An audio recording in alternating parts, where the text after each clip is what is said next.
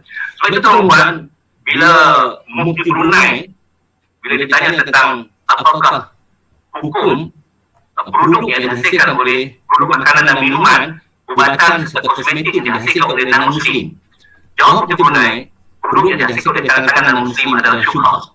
Dia tak haram, dia tak halal. Syubhah. Syubhah ni apa kata Mufti Brunei? Yang dikatakan syubhah ini diragukan halalnya. Dan tidak diyakini halal itu.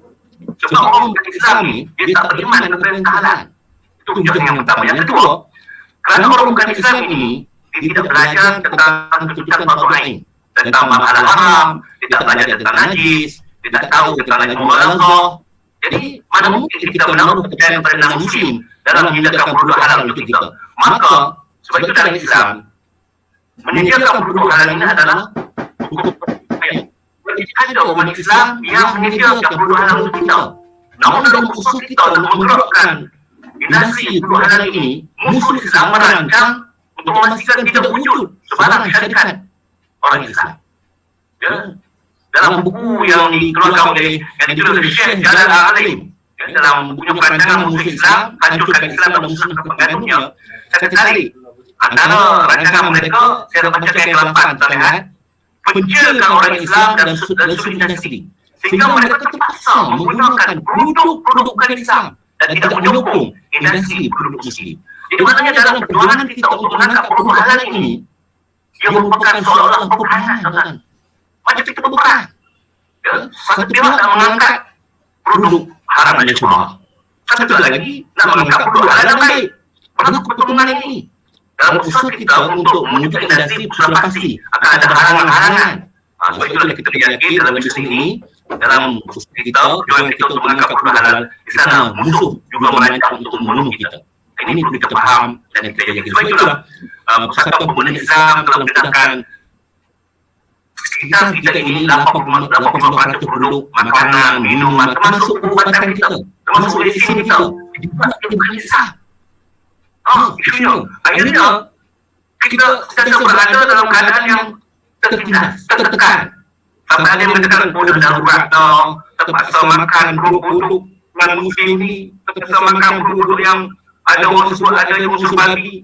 Kita bertanya, yang pernah apa tentang adanya sosis usus babi, ubat jantung usus babi, sosis haram ayam, campur dengan arak, pusat semedihan, menyembelih dengan putus satu urat saja, produk halal campur babi, kilang kicap sewa lembah halal, banyak lagi peredaran apa.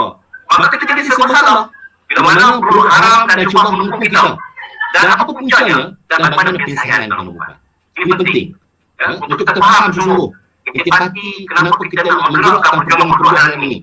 Bila mana punca pertama ialah tempat proses yang tidak baik. Bila non-Muslim yang membuka industri pemakanan, yang berlaku ialah tempat proses itu sendiri yang tidak bersih, yang tidak menempati kehendak syarak.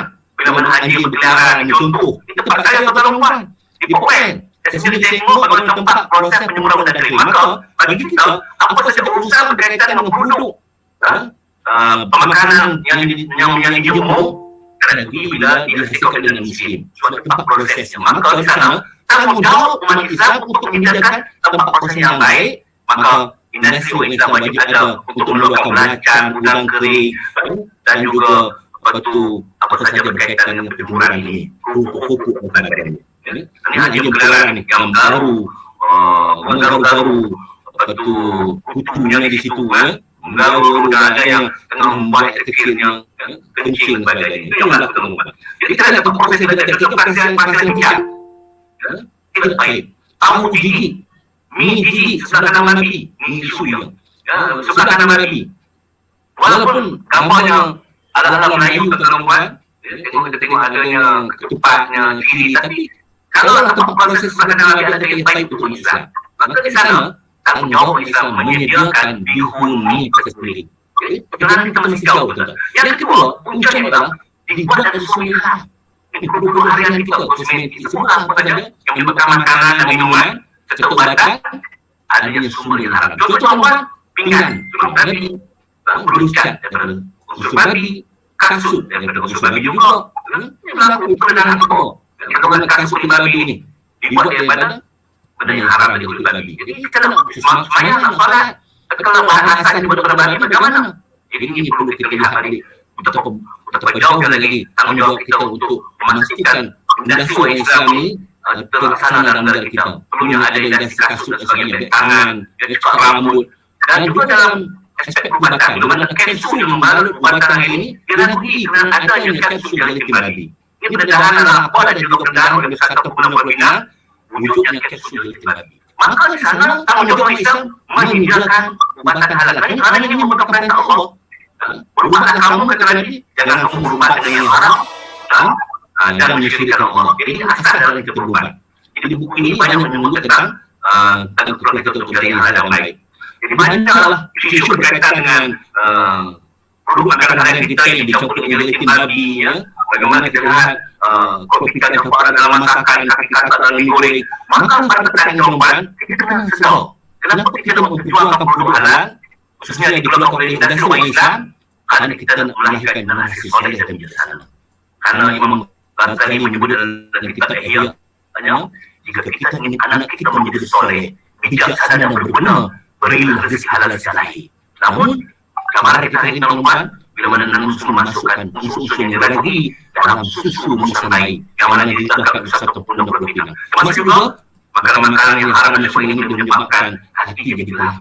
Bila kita buang bayi, ini perempuan, ramai yang tak salah. Yang kedua, tuan-tuan, kita mencari yang halal baik. Nabi menyebut dalam hadisnya, man ittaqa syubhat faqad istabara'a li dinihi wa 'irdihi. Sesiapa yang berwaspada, ayo kita jadi golongan yang sesuai hati, berjaga juga. Tengok siapa toke dia dulu, siapa yang buat. Kita pastikan yang benar-benar halal dan baik. Maka di sana kita memelihara agama dan hormatkan diri. Namun kata Nabi, wa'anu wa'an fi syubhah wa'an fi haram. Sesiapa yang setuju dengan perkara yang syubhah, dia akan tunduk dengan perkara yang haram. Yang ketiga, kita nak supaya amanah kita diterima oleh Allah. Kerana Nabi menyebut, Allah tidak akan terima amanah kepada bila kita memakan makanan haram kepada kita. Dan yang keempat, kita nak supaya doa kita dikabulkan. Ini perjuangan kita teman-teman. Senjata ini Allah tidak akan berikan kepada orang yang mensyirikkan Allah. Senjata ini yang Nabi kata doa silahul mu'minin, Allah tak akan berikan kepada orang kafir. Allah akan memberikan senjata doa ini kepada umat Islam. Doa inilah rahsia kekuatan umat Islam yang mesti kita kembalikan ke perempuan. Nabi menyebut dalam hadisnya, ya'ti ala nasi zaman la yubayu mar'u ma'adamihu aminal halal aminal haram la tujabulhum da'wah. Bukan doa mereka bila mana kita tidak peduli apa yang kita ambil. Baca Nabi bersabda dalam hadis yang lain, ya sa'atit ta'amataka tustajab da'watuka. Wahai Sa'ad, pastikan makanan halal dan tiada orang makan diperkenankan. Maka hari ini kita menghadapi wabak pandemi, maka kita mengajak masyarakat Islam khususnya berdoa kepada Allah untuk terhindar dari wabak itu terbuat. Dan kita mengelak daripada azab api neraka. Maka kemudian, marilah kita kembali kepada seruan Nabi, Dakma yaribuka ila ma la yaribuk, tinggalkan apa yang menakutkan kamu kepada yang tidak menakutkan. Kalau contohnya ada pihak yang menyebut ada sesuatu yang menakutkan pada Palestin, maka sebaiknya kita cuba tinggalkan. Kalau kita tidak berada dalam kedudukan yang darurat, maka kita pilih sesuatu produk yang boleh meyakinkan kita dalam usaha kita untuk sihat, untuk terhindar dari wabak ini. Maka alhamdulillah ada umat Islam yang mengeluarkan produk ubatan untuk kita, produk yang dapat mencegah daripada jangkitan virus ini yang dikeluarkan oleh umat Islam, yang dikeluarkan oleh pakar perubatan asal. tidak ada bukan diramu itu Haji Sulaiman Ahmad yang hari ini kita katakan iaitu set outbreak. Moga di sana ada yang dijanjikan oleh Nabi berkaitan kesungguhan pada madu. InsyaAllah tuan-tuan ada bersama dengan kita. Tuan-tuan, bagaimana kita menggerakkan produk set outbreak ini? Maka kata set asal Al-Bana berniagalah sekali bergabung kaya. Dia mengajak kita supaya berniaga. Dan dalam perniagaan itu dikawal oleh HPA kepada kita. Kenapa? Kita nak menembus maruah umat Islam. Untuk angkat ekonomi ummah. Bila mana di mana unit perancang ekonomi negara telah mendedahkan kedudukan pendapatan orang-orang Islam dalam negara kita jauh ditinggalkan oleh negara Muslim. Maka di sana peranan kita untuk mengangkat kembali maruah ini untuk memastikan ada umat Islam berada dalam sarai 10 orang terkaya dalam negara kita ini. Umat Islam wajib kaya tuan-tuan. Maka caranya tuan-tuan, satu kefahaman kita menggunakan produk halal dan baik itu adalah fardu ain. Maka di sana wajib ada syarikat Muslim yang beriman mengeluarkan produk halal untuk kita. Maka syarikat Muslim ini tidak akan bertampak dalam negara kita melainkan adanya pengguna dan pegawai. Sebab itu ulama menyebut dalam satu kaedah usul fiqh, "Mala yajibul wajib illa bihi."